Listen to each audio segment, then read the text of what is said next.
اعوذ باللہ من الشیطان الرجیم پناہ مانگتا ہوں میں اللہ کی شیطان مردود سے۔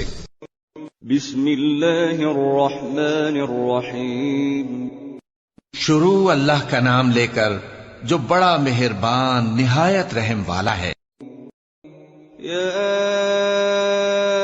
ایھا الناس اتقوا ربکم الذی خلقکم من نفس واحدة وخلق منها زوجها وبث منهما رجالا كثيرا ونساء واتقوا الله الذي تساءلون به والأرحام ان اللہ کان علیکم رقیبا۔ لوگو اپنے پروردگار سے ڈرو جس نے تم کو ایک شخص سے پیدا کیا، یعنی اول اس سے اس کا جوڑا بنایا، پھر ان دونوں سے کثرت سے مرد و عورت پیدا کر کے روئے زمین پر پھیلا دیے، اور اللہ سے ڈرو جس کے واسطے سے تم ایک دوسرے سے حقوق کا مطالبہ کرتے ہو، اور قطع رحمی سے بچو، کچھ شک نہیں کہ اللہ تمہیں دیکھ رہا ہے۔ وآتوا اليتامى أموالهم ولا تتبدلوا الخبيث بالطيب ولا تأكلوا أموالهم إلى أموالكم إنه كان حوبا كبيرا۔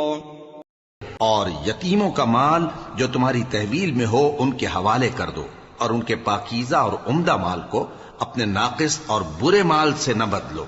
اور نہ ان کا مال اپنے مال میں ملا کر کھاؤ کہ یہ بڑا سخت گناہ ہے۔ وَإِنْ خِفْتُمْ أَلَّا تُقْسِطُوا فِي الْيَتَامَى فَانكِحُوا مَا طَابَ لَكُم مِّنَ النِّسَاءِ مَثْنَىٰ وَثُلَاثَ وَرُبَاعَ فَإِنْ خِفْتُمْ أَلَّا تَعْدِلُوا فَوَاحِدَةً أَوْ مَا مَلَكَتْ أَيْمَانُكُمْ ذَلِكَ أَدْنَىٰ أَلَّا تَعُولُوا۔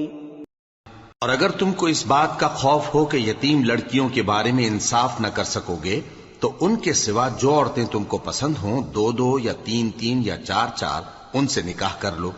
اور اگر اس بات کا اندیشہ ہو کہ کئی عورتوں سے انصاف نہ کر سکو گے تو ایک ہی عورت سے نکاح کرو یا باندی سے تعلق رکھو جس کے تم مالک ہو،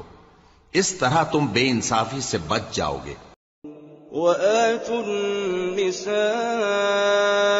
صَدُقَاتِهِنَّ نِحْلَةً فَإِن طِبْنَ لَكُمْ عَن شَيْءٍ مِّنْهُ نَفْسًا فَكُلُوهُ هَنِيئًا مَّرِيئًا۔ اور عورتوں کو ان کے مہر خوشی سے دے دیا کرو، ہاں اگر وہ اپنی خوشی سے اس میں سے کچھ تم کو چھوڑ دیں تو اسے مزے سے کھا لو۔ وَلَا تُؤْتُوا السُّفَهَاءَ أَمْوَالَكُمُ الَّتِي جَعَلَ اللَّهُ لَكُمْ قِيَامًا وَارْزُقُوهُمْ فِيهَا وَاكْسُوهُمْ وَقُولُوا لَهُمْ قَوْلًا مَّعْرُوفًا۔ اور کم عقلوں کو ان کا مال جسے اللہ نے تم لوگوں کے لیے سبب معیشت بنایا ہے مت دو، ہاں اس میں سے ان کو کھلاتے اور پہناتے رہو اور ان سے معقول بات کہتے رہو۔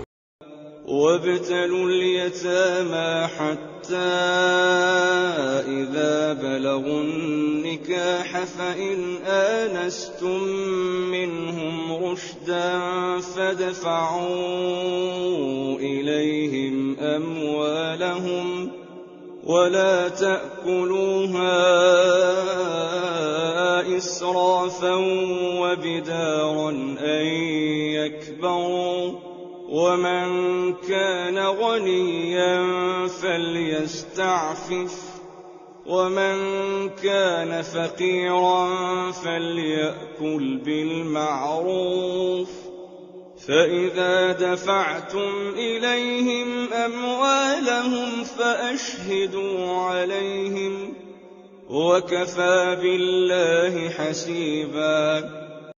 اور یتیموں کو بالغ ہونے تک کام کاج میں مصروف رکھو اور جانچتے رہو، پھر بالغ ہونے پر اگر ان میں عقل کی پختگی دیکھو تو ان کا مال ان کے حوالے کر دو، اور اس خوف سے کہ وہ بڑے ہو جائیں گے، یعنی بڑے ہو کر تم سے اپنا مال واپس لے لیں گے، اس کو فضول خرچی اور جلدی میں نہ اڑا دینا۔ اور جو شخص آسودہ حال ہو اس کو ایسے مال سے قطعی طور پر پرہیز رکھنا چاہیے، اور جو ضرورت مند ہو وہ مناسب طور پر یعنی بقدر خدمت کچھ لے لے، اور جب ان کا مال ان کے حوالے کرنے لگو تو گواہ کر لیا کرو،